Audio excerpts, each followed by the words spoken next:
Доброе утро всем, кто просыпается вместе с нами. В эфире программа «Новый день». В студии работает Катерина Винокурова. Желаю вам сегодня только хороших, добрых новостей и отличного настроения. Пятница, 27 ноября на календаре. И вот какими датами и событиями нам запомнится этот день. Сегодня стартует знаменитая «Черная пятница». День огромных скидок и распродаж. Наряду с этим днем отмечается Всемирный день отказа от покупок. Антипод «Черной пятницы». В календаре сегодня также отмечен День морской пехоты.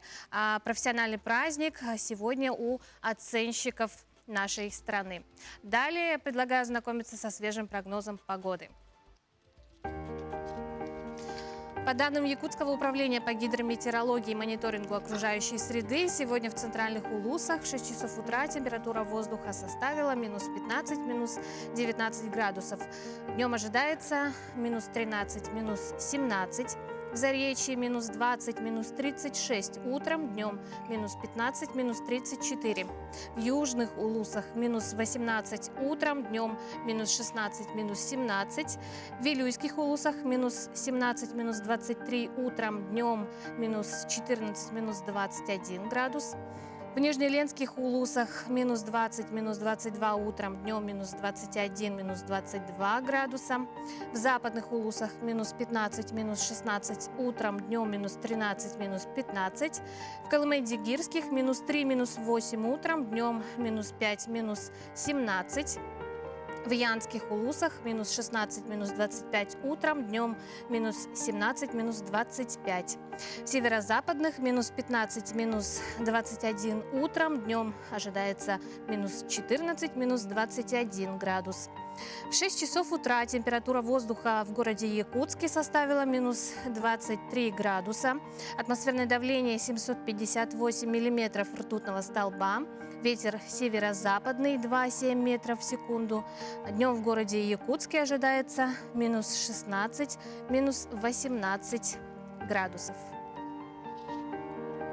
А я хочу напомнить, что у нас работает WhatsApp номер 8 914 279 2262. Можете отправлять свои вопросы нам, нашим гостям, ну или кого-то поздравить. Ну а далее наш эфир продолжит свежий информационный блок. Оставайтесь с нами.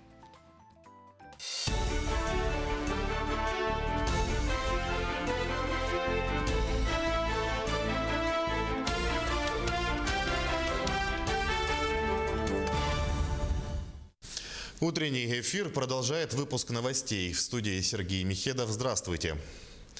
Средства частных инвесторов рассматривают как вариант решения проблемы газификации в регионах. Дорожная карта по развитию газификации передана в президентскую комиссию по ТЭК.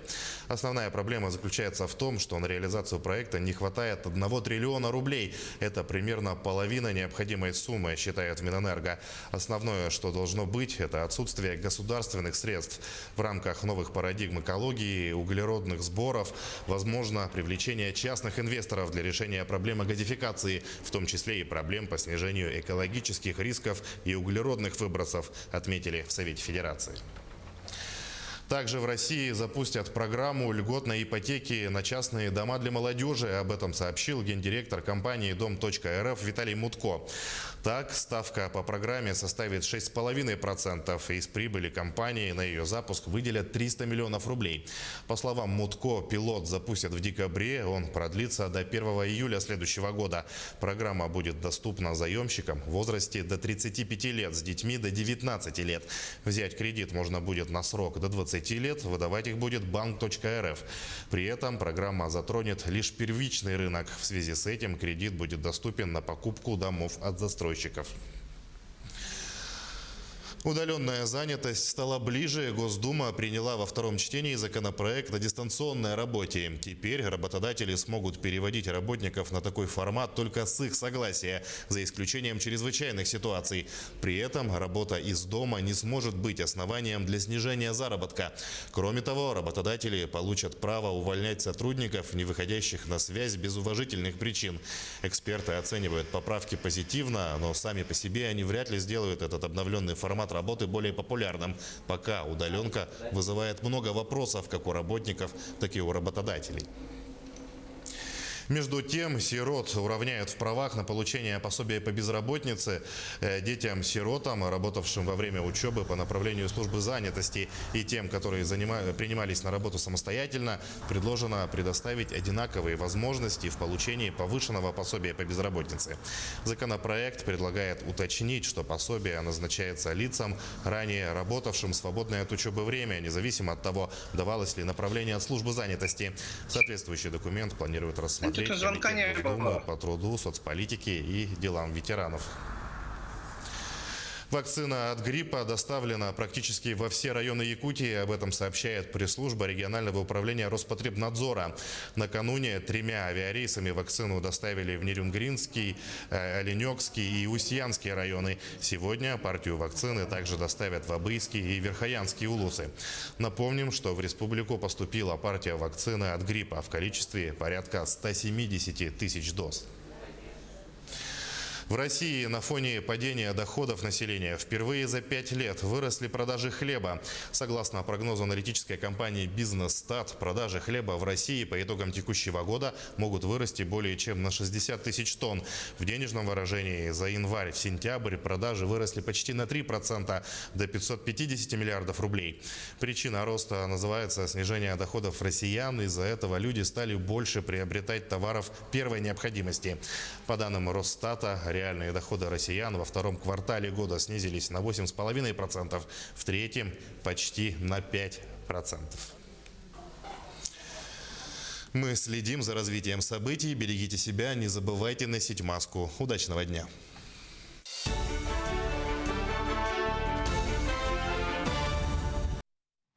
Спасибо коллегам, и мы продолжаем наш эфир. И к этой минуте у нас приятная новость. Впервые наша национальная вещательная компания «Саха» стала победителем ТЭФИ региона в номинации «Телевидение и жизнь». Специальный проект с проектом «Игры Дыгына». Награду получил директор дирекции эфирного вещания и главный редактор компании Олег Колесов. 19-й всероссийский телевизионный конкурс ТЭФИ регион прошел в городе Калуга.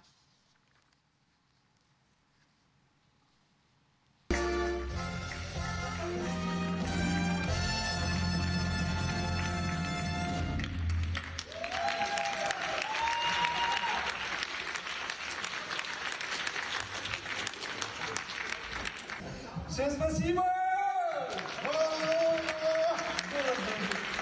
Вы понимаете, 57 лет нашему телевидению, телевидение якутское телевидение, это у нас ТЭФИ. Первый раз. Это очень волнительно. Спасибо большое вам всем, организаторам, спасибо многоуважаемым членам жюри за такую большую оценку. Игры Дыгына — это наши традиционные исторические виды спорта. Они каждый год во время национального праздника проводятся. В этом году, к сожалению, у нас их не было из-за пандемии, поэтому вот намечается в декабре 4, 5, 6 Игры Дыгына будет. И мы, конечно, с удовольствием будем работать и транслировать наши виды спорта. И, конечно, мы ждем вас всех в Якутии, потому что зима начинается с Якутии через 4 дня. Самый разгар зимы. Сегодня, конечно, тепло, там 30 градусов всего лишь, но в декабре мы ожидаем 50 градусов. Поэтому всех ждем, готовы к сотрудничеству. Спасибо! Игры Дыгына!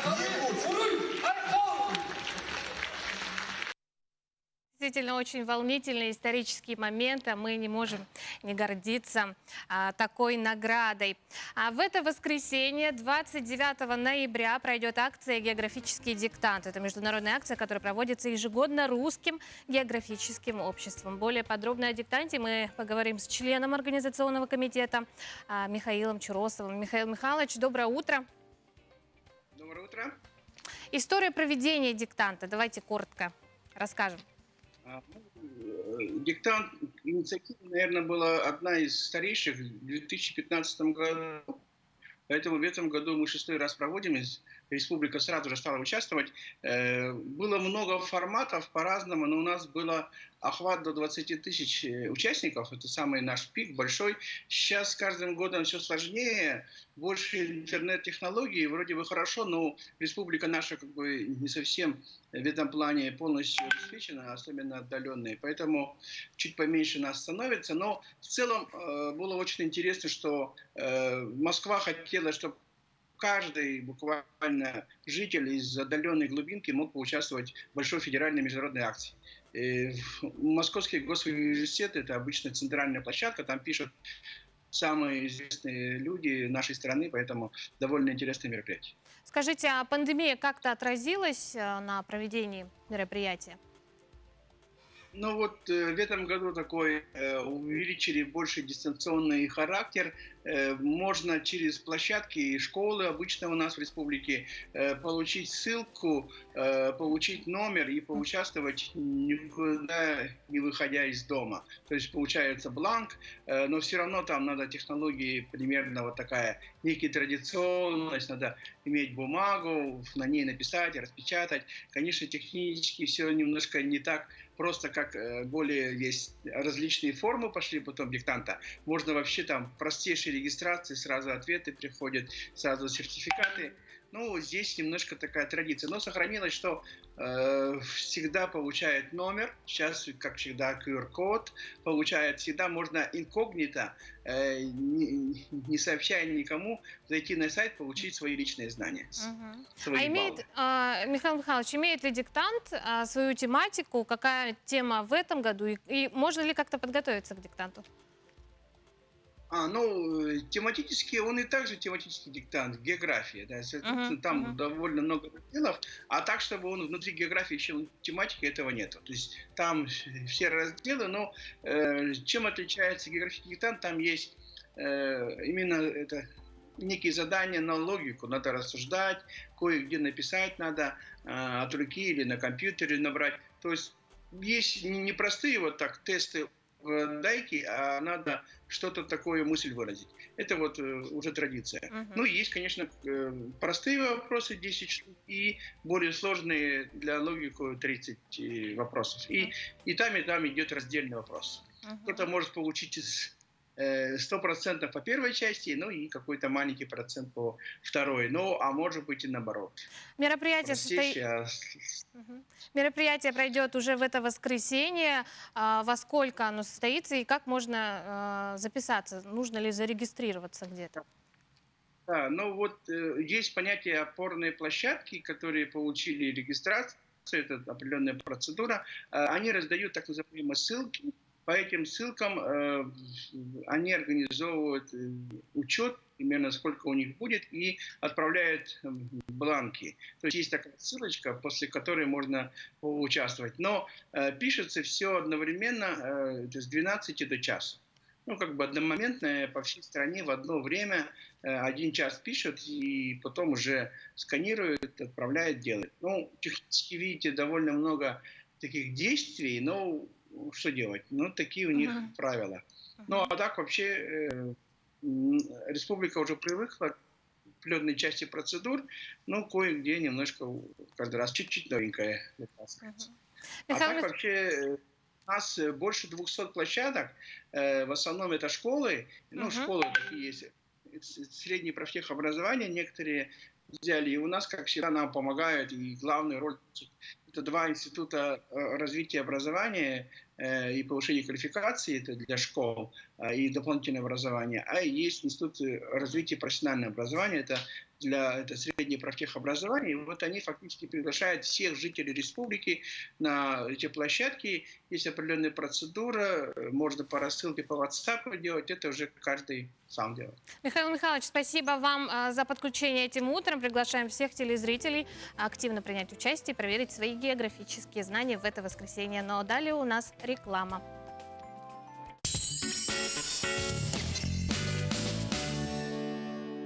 Полезные подарки с Инфратерм. Эксперт по защите от всех бактерий. Большой выбор средств защиты. От масок и перчаток до бактерицидных ламп и медтоваров. Инфратерм поздравляет всех с наступающим Новым годом. Черная пятница в салонах «Торнадо» с 21 по 30 ноября. Сумасшедшие скидки на роскошные шубы, дубленки, парки и пуховики. «Торнадо» – все лучшее для вас. Талисман удачи он юга кыттыны ылаккатыңырап. Вартуна концерт агентства сахалы харыскалларынылар. Вақан сүйля коню кыттылағы бол. Табагастақ түгені мүтчі тұтыма.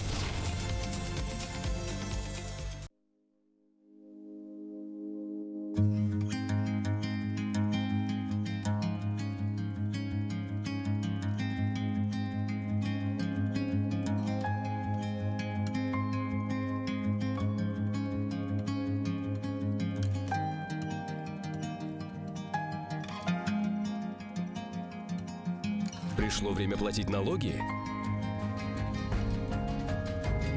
Не теряйте время в очередях. Скачайте приложение «Налоги ФМ». Проверьте в личном кабинете перечень имущества и уплатите налоги из дома.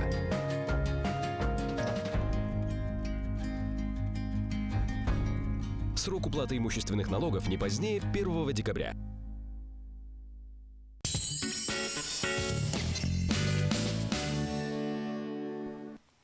Доброе утро, мы продолжаем. Сегодня, 27 ноября, в нашей республике отмечается День профсоюзного работника. День был утвержден указом президента республики в 2011 году. Профессиональные союзы являются базовым социальным институтом. Общество, которое не только борется за законные права трудящихся, но и стремится к обеспечению всех работников достойными качественными условиями труда. В настоящий момент полноценная работа трудовых коллективов немыслима без существования профсоюзов в организациях. Сегодня в нашей студии председатель Федерации профсоюзов Республики Саха-Якутия Николай Дегтярев. Николай Николаевич, с праздником! Доброе утро. Доброе утро. Вот буквально на прошлой неделе состоялась 26-я отчетно-выборная конференция Федерации профсоюзов, где были подведены итоги за последние 5 лет. На конференции были переизбраны вы на должность председателя на новый срок. Расскажите, с какими основными успехами встречаете сегодняшний праздник? Еще раз доброе утро. Ну, конечно же, это очень много изменений, во-первых, в трудовом законодательстве, но мы очень рады, все-таки мы отстаиваем, у нас не ухудшается трудовое законодательство, а совершенствуется, хочу так сказать. Ну, одним из самых главных достижений это в целом политика оплаты труда. Вы знаете, изменения в законе о минимальном размере оплаты труда, решение Конституционного суда, на основании чего у нас в республике достаточно, вот с учетом районных коэффициентов, Северо-Нарбабок, Сверх-МРОД существенно увеличила минимальный размер оплаты труда в республике. Ну и, конечно же, мы работаем в рамках социального партнерства. Вы знаете, что буквально недавно изменение в Конституции, как раз там идет уже такое обозначение, как в нашей Конституции обозначено социальное партнерство, что правительство Российской Федерации обязано развить социальное партнерство. И это тоже очень немаловажно. Ну и вы знаете, что впервые в Конституции Российской Федерации прописано, что государство уважает труд человека и гарантирует труд. Вот это одним из основополагающих, и мы как раз тоже сейчас идет работа по поправке Конституции Республики Саха-Якутия, и мы также инициировали вот такие поправки в Конституцию. Николай Николаевич, скажите о профсоюзных лидерах. Как считаете, в первую очередь, что требуется от профсоюзного лидера и какую работу проводит Федерация по поддержке профсоюзного актива? Ну, прежде всего, конечно же, профсоюзный работник – это очень ответственное лицо, потому что он представляет трудовой коллектив, отстаивает интересы. Вы знаете, что законодательство, трудовой кодекс, 1/3 трудового кодекса ссылается на коллективные договора. И это как раз вот по соглашению коллективных договоров, это как представитель трудящихся, вот профсоюз защищает эти интересы. И это очень важно. Ну, конечно же, мы сейчас у нас в республике 2995 первичных профсоюзных организаций. Мы стараемся, конечно, их всех обучить. Они должны быть компетентны, представляя интересы трудящих, знать трудовое законодательство. Поэтому в первую очередь, конечно же, это обучающие семинары, повышение квалификации наших членов профсоюза, профсоюзного актива. Но в связи с последними событиями, да, с пандемией, наверняка поступает множество вопросов от трудящихся, да, которым требуется разъяснение в той или иной ситуации. Какие вопросы больше всего волнуют якутян и как можно обратиться к вам за консультацией?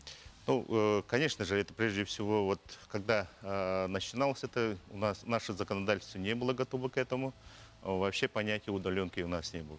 И вот вчера, буквально вчера, Государственная Дума в третьем чтении приняла закон об удаленной работе, который вступит в силу с 1 января 2021. Конечно, до этого, поэтому очень было много вопросов. Но мы считаем, что все-таки отрегулировали этот вопрос и с органами исполнительной власти у нас в республике, с Министерством труда, и потом уже разъяснений Министерства труда Российской Федерации достаточно было много.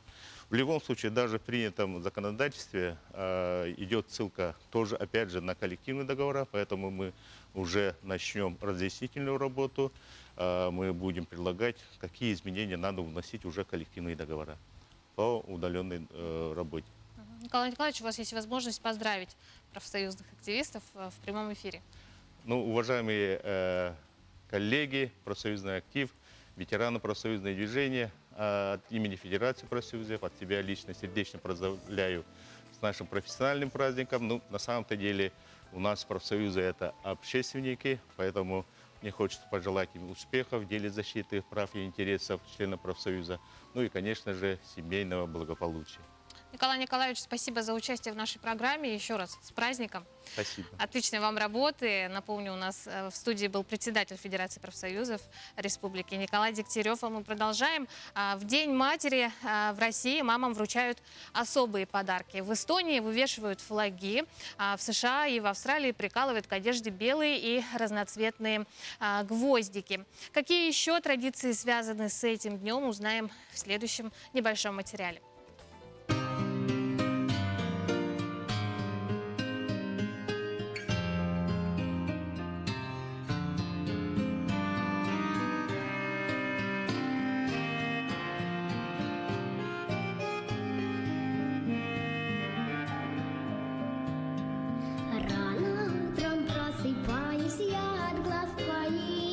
Мне они заменят солнце.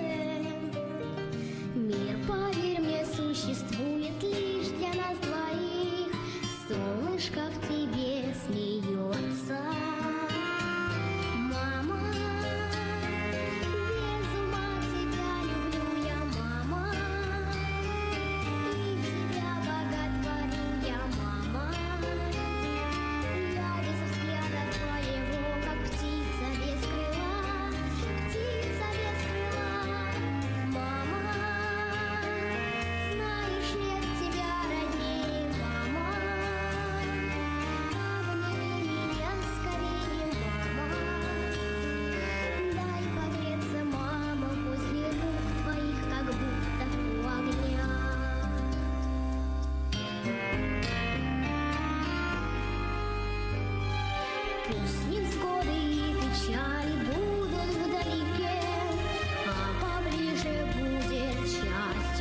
А мы продолжаем тему главного праздника этого месяца. 29 ноября в России отмечается День матери. Праздник был учрежден как символ вечной благодарности к женщине в любви, ласке и заботе, взрастившей своих детей. Прямо сейчас с нами по скайпу выходит председатель Якутского регионального отделения Всероссийского общества движения матери России Прасковья Борисова. Прасковья Петровна, доброе утро, с наступающим вас праздником. Как ваше настроение? Настроение отличное. Ну вот и здорово. Давайте немножко расскажем о движении матери России, да? Какие на сегодня результаты и за этот год. С 2014 года в Республике Саха-Якутия ведет свою деятельность Якутское региональное отделение Всероссийское общественное движение матери России. В 36 муниципальных образованиях республики, то есть в улусах, действуют также наши улусные отделения, то есть филиалы. И в своей деятельности мы в тесном сотрудничестве работаем с органами государственной власти, с такими как Министерство здравоохранения, Министерство образования, Министерство труда и социального развития, с другими общественными организациями и ведомствами, с такими как акционерная компания «Алроса», Целевой фонд будущих поколений. Всего у нас подписано 14 соглашений о сотрудничестве. И за свою деятельность мы организовали, то есть и создали, и разработали, и сейчас работаем по реализации нашего основного общественного проекта «Здоровая мама, здоровый ребенок». И в реализации этого проекта эта работа ведется по нескольким направлениям. Первое направление – это создание школы матери, то есть будущей матери. То есть начиная, когда женщина у нас беременна, она уже посещает занятия по подготовке уже к родам, по работе по грудному вскармливанию, по восстановлению после родовой период и так далее. Вот такие занятия у нас уже начинают проводиться. И второе направление, главное, я считаю, это работа по поддержке грудного вскармливания в Республике Саха-Якутия. В этом году мы приняли участие в издании практического и теоретического издания, которое называется «Здоровое питание матери и ребенка в условиях Севера». Это очень такой хороший, красочный будет издание, которое мы в целях пропаганды грудного вскармливания будем преподносить как подарок при торжественных наших выпусках. И следующее направление – это работа именно по созданию условий для сохранения здоровья наших матерей, для сохранения их репродуктивного здоровья, для сохранения и профилактики здоровья детского населения.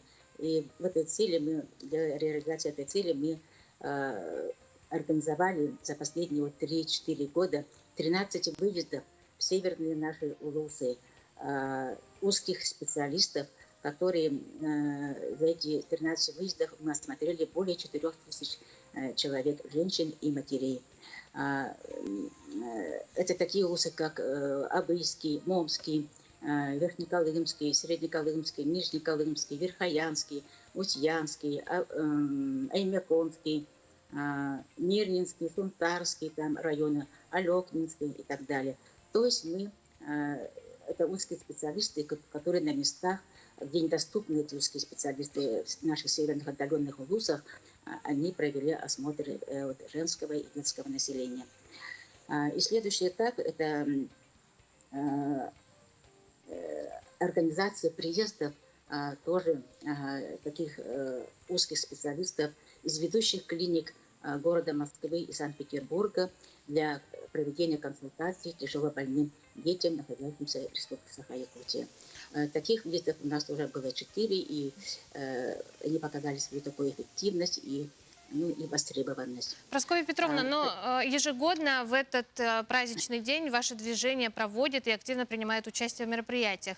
Что нас ждет в это воскресенье? Но мы в этом году в режиме онлайн, конечно, уже в связи с карантинными мероприятиями провели несколько конкурсов. Это «Спой со мною, мама», конкурс, в котором участвует и ребенок, или девочка, или мальчик, и мама. И второй конкурс – это мама и дочь, две мастерицы, которые тоже были посвящены праздникам и Дня девочек, и Дня матери в Республике Саха-Якутия. И последний конкурс, который мы вот завтра будем вручать победителям уже номинаций, это «Читающая мама, читающая нация». Вот такие вот 3 больших конкурса мы провели в режиме онлайн, и то есть работа наша идет.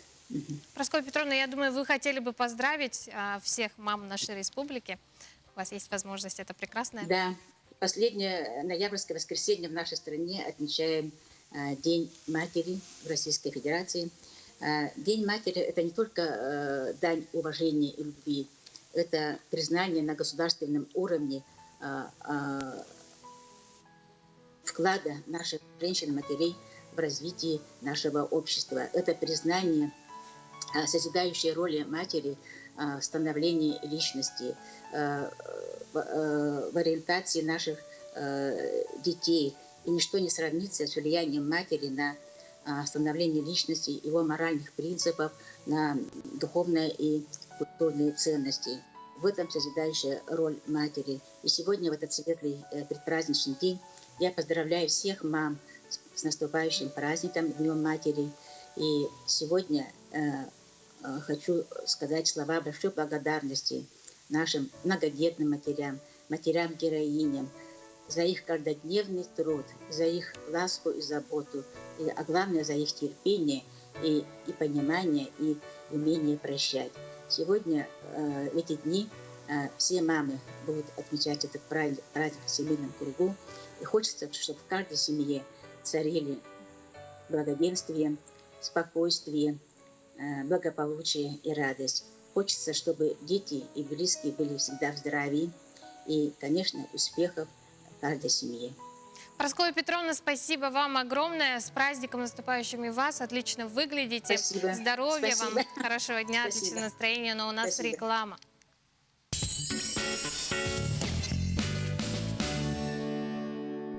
Новый год – праздник волшебства и сказки. Наши товары создадут праздничную атмосферу.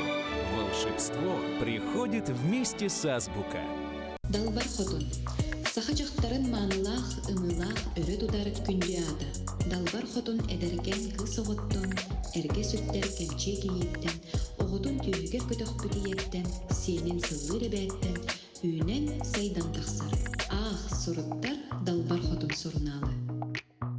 Черная пятница в Бичик. Скидки до 60% при заказе на сайте bichik.ru. Скидки до 40% во всех магазинах. Подробности о других акциях узнавайте на инстаграм-странице bichik.ru.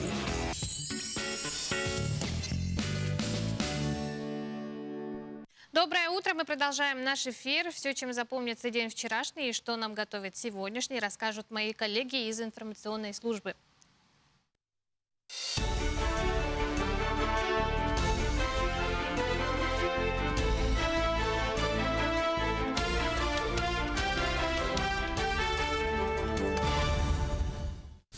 Утренний эфир продолжает выпуск новостей. В студии Сергей Михедов. Здравствуйте.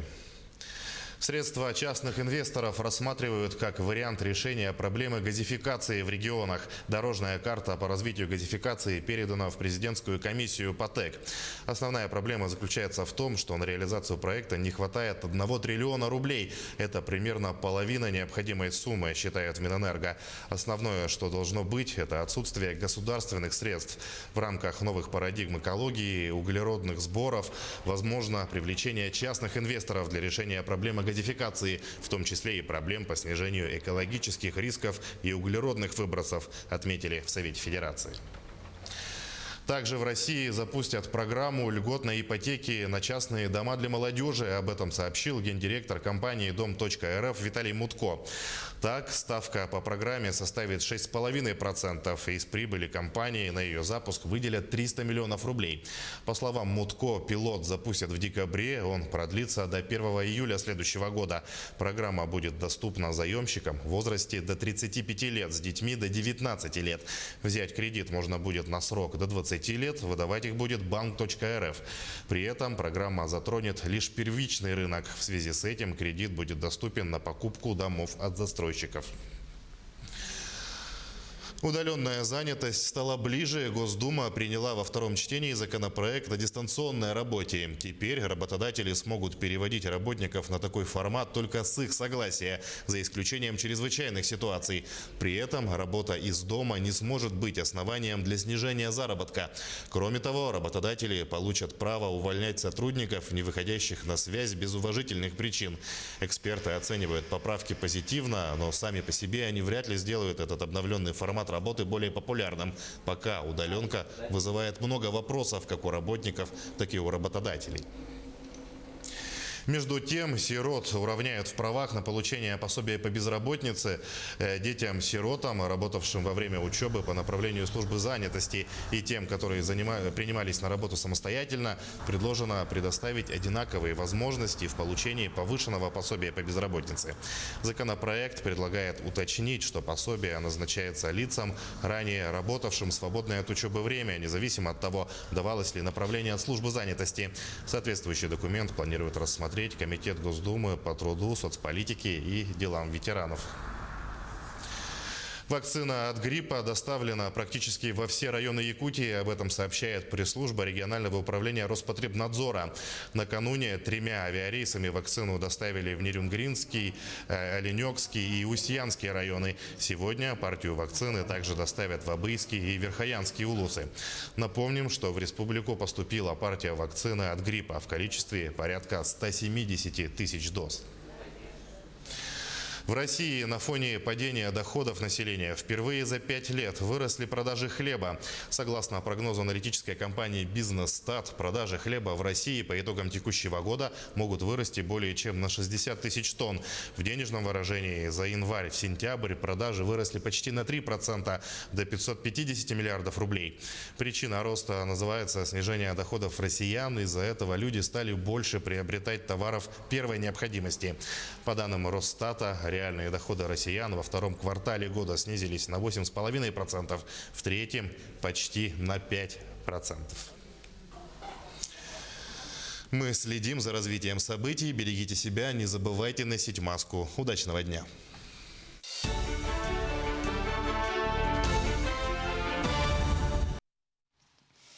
Спасибо коллегам. Мы продолжаем наш эфир. В эти дни пройдет ежегодный, уже 6-й по счету форум новаторства. В этом году он проходит в онлайн-формате.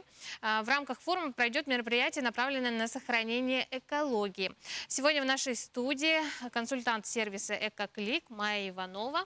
Доброе утро, Майя. Доброе утро. Мероприятие пройдет в эту субботу, да, все правильно. Называется оно «Роль населения и сервиса экологического мониторинга и лояльности Экоклик» на базе платформы OneClick. Совершенно верно. Якутия. Мероприятие, посвященное сохранению экологии, состоится в субботу в 11:30. Приглашаются ведущие эксперты, представители госорганов, общественных организаций в сфере экологии. Впервые будет презентован сервис «Экоклик». На первом этапе он реализуется в формате стимулирующего мероприятия «Экоклик». И он заключается в проведении конкурса.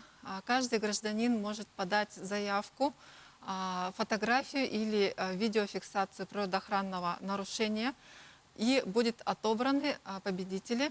Также участники получат призы в виде начислений в впервые презентуемой системе поощрений OneClick Якутия.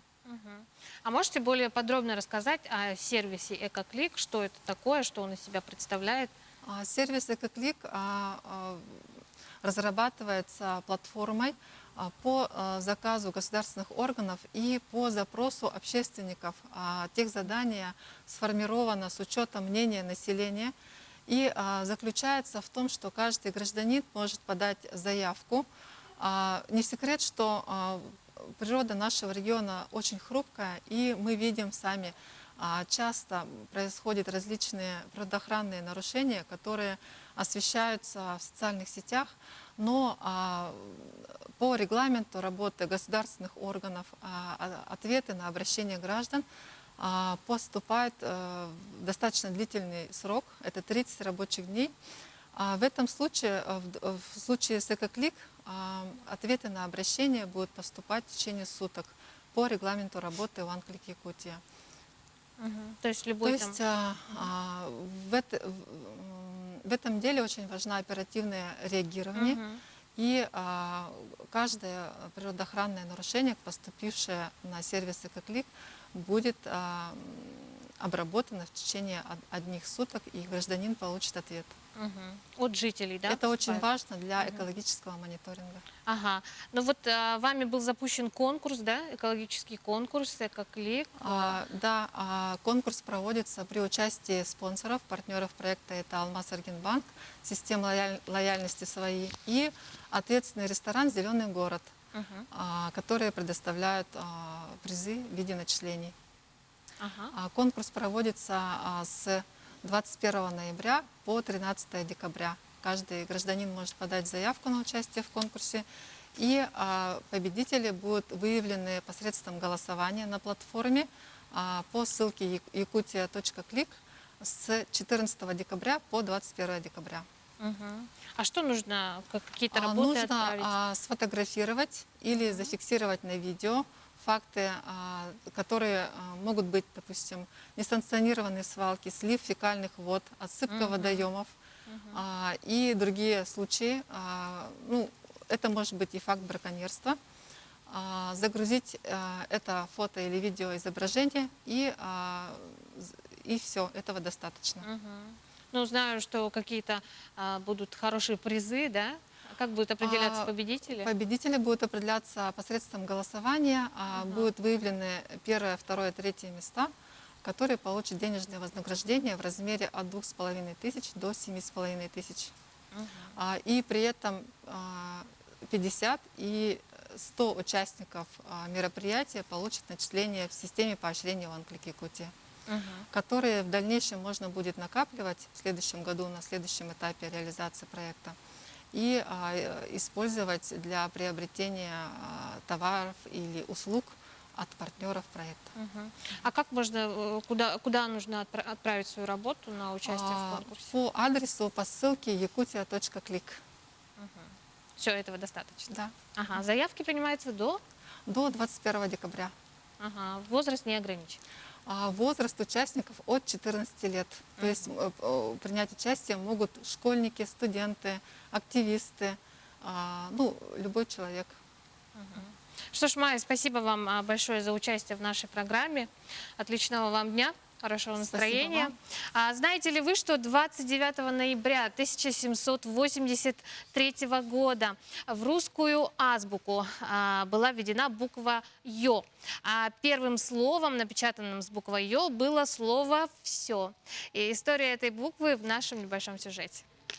Доброе утро! Сегодня пятница, 27 ноября, а в воскресенье 29 ноября отмечают день рождения, вы не поверите кто, 7-я буква русского алфавита, буква «Ё». Ей исполняется 237 лет. 29 ноября 1783 года Общее собрание Петербургской академии наук утвердило предложение ее директора княгини Екатерины Дашковой о замене сочетания ИО на новую букву Ё. А дело было так. Екатерина Романовна Дашкова собрала у себя академиков словесности, среди которых были известные писатели Гаврила Державин и Денис Фанвизин. Они обсуждали проект полного толкового славяно-российского словаря. На этом собрании княгиня спросила ученых, знают ли они, как пишется слово «елка». Академики растерялись. Княгиня подошла к доске и стерла старый вариант буквы «Ё» и написала новый. Они много спорили, но доводы Дашковой оказались убедительны. С тех пор буква «Ё» получила официальное признание.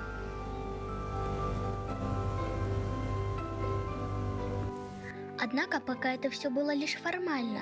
По меньшей мере 12 лет букву «Ё» практически не использовали ни в художественных текстах, ни в официальных документах. Но с легкой руки историка Николая Карамзина буква «Ё» пошла в народ. В первой книге его стихотворного альманаха с буквой «Ё» были напечатаны такие слова, как существительные: «зарею», «орел», «мотылек», «слезы» и глагол «потек». Так буква «Ё» заняла свое место под солнцем и навсегда закрепилась в русском алфавите. Ну вот и все. История буквы «Ё» закончилась. Интересно, может, в скором времени появятся новые буквы? Не знаю. Время все покажет. Из всех слов на букву «ё» мне больше всего нравится слово «ёлка». А вам? И нам. Доброе утро. Мы продолжаем знакомить вас с экспозицией Национального художественного музея «Мело-мело по всей земле». Сегодня знакомимся с творчеством Николая Сироткина. Художник, так же как поэт, сюжет в себе переживает, пишет поэт Владислав Амелин, и это очень точно отражает творчество Николая Гавриловича Сироткина, заслуженного художника Якутии, уроженца Красноярского края. Он очень долгое время жил, работал у нас в городе и дружил с художником Владимиром Карамзиным. Вот они вместе, не боясь замерзнуть, простудиться, выезжали на пленэры и писали свои прекрасные пейзажи, которыми мы сейчас любуемся.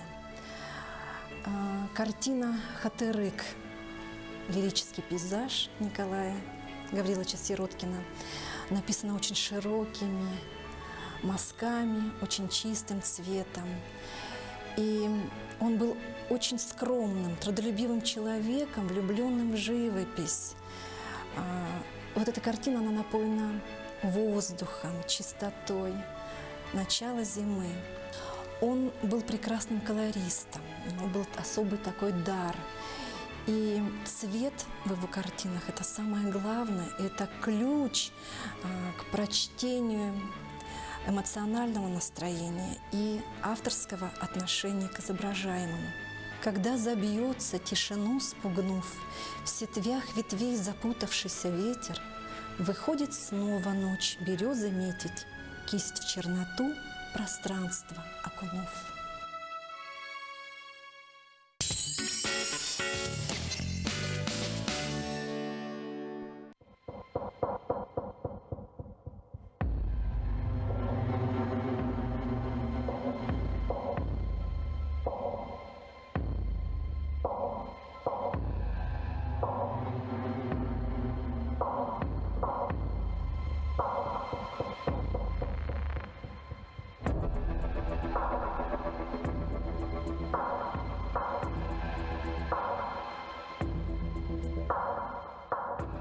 Розыгрыш 100 тысяч рублей от Аргыс Кредит. Копите деньги на мечту или возьмите деньги на срочные нужды и станьте участником розыгрыша. Купон участника выдается за пополнение или займ за каждые 30 тысяч рублей. Главный приз – 100 тысяч рублей. Подробности по телефону 32 52 20.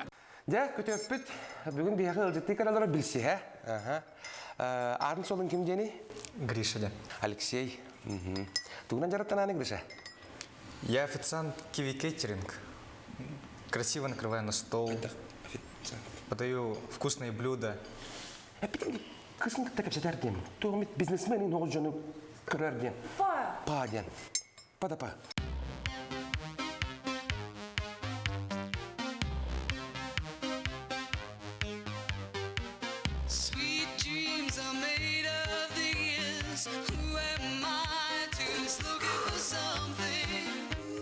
Красавчик.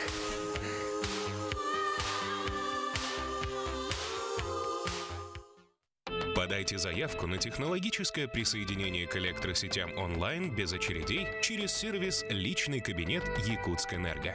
Кликните на вкладку «Заявки на технологическое присоединение», заполните пустующие поля, отправьте заявку и получите оформленные документы через личный кабинет. Оцените преимущества удаленного способа подачи заявок. Быстро, просто, безопасно. Мы заботимся о вас и ваших близких. Якутскэнерго.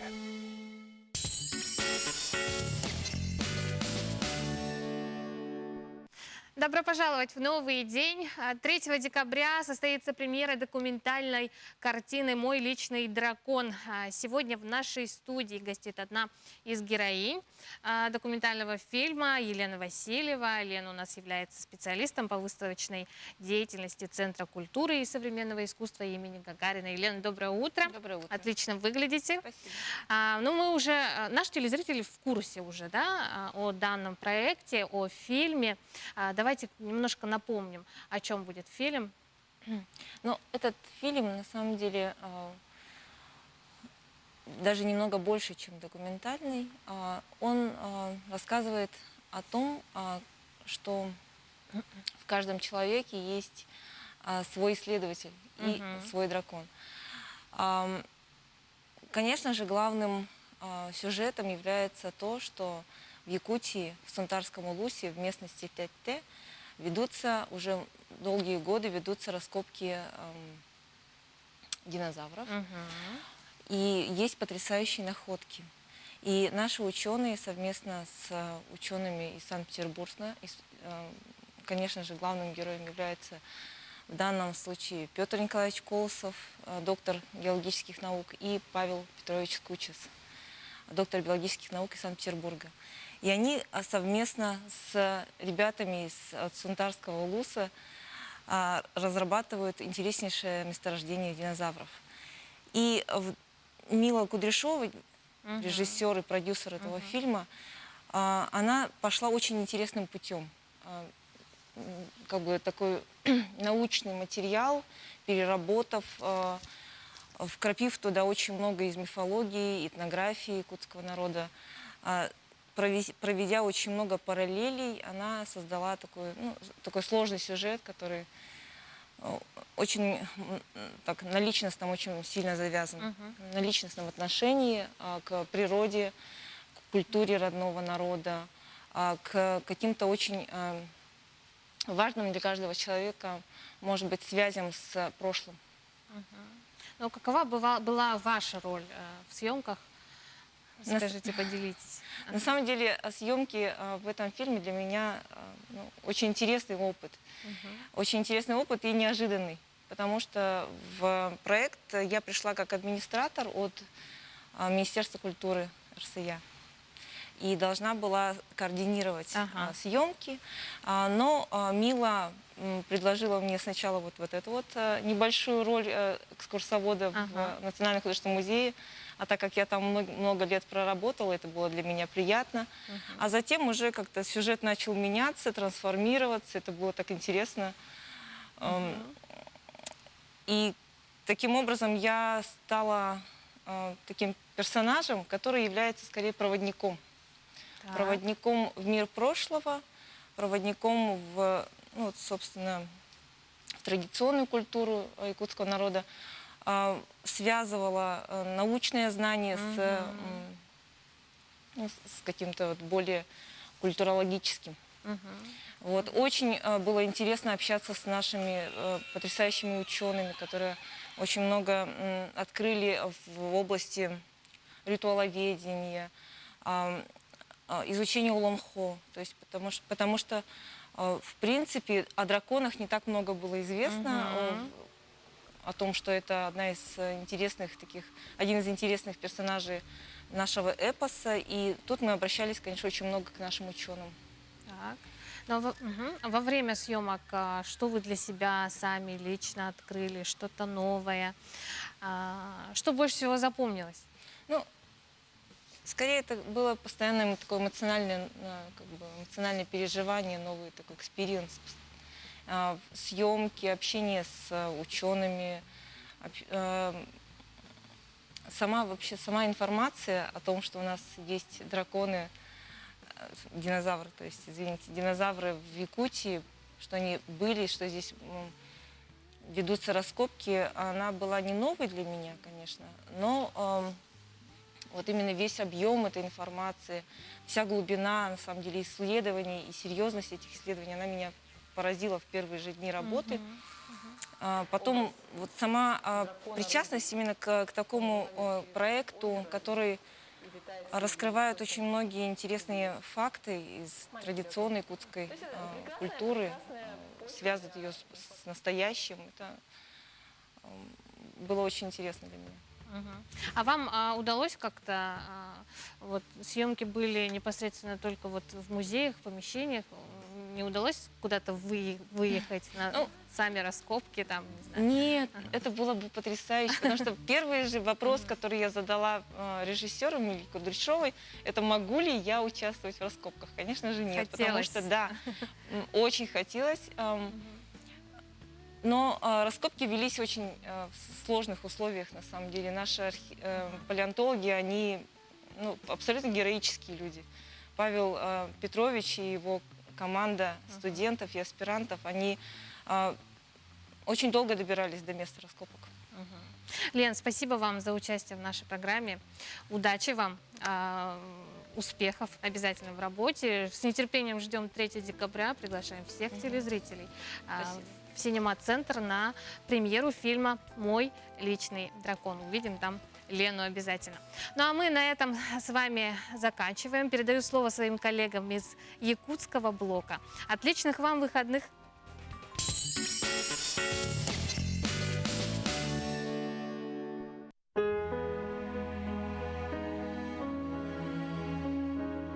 Якутия – это территория великого и непостижимого пространства. Эта первозданная земля влечет человека своими пейзажами и поразительной красотой суровой северной природы. Главным богатством нашей республики являются реки. Это настоящие сокровищницы, затаившие в своих водах многообразие рыб. Федеральный закон о любительском рыболовстве и внесении изменений в отдельные законодательные акты Российской Федерации вступил в силу с 1 января 2020 года. Новая трактовка закона регулирует организацию любительского и спортивного рыболовства.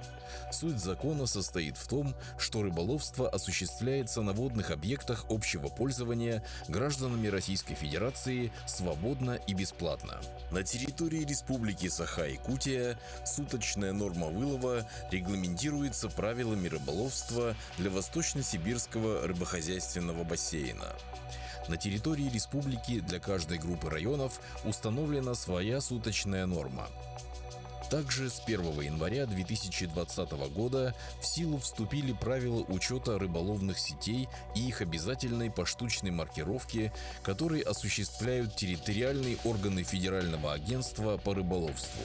Учету подлежат все сетные орудия, используемые для любительского рыболовства в районах Севера, Сибири и Дальнего Востока.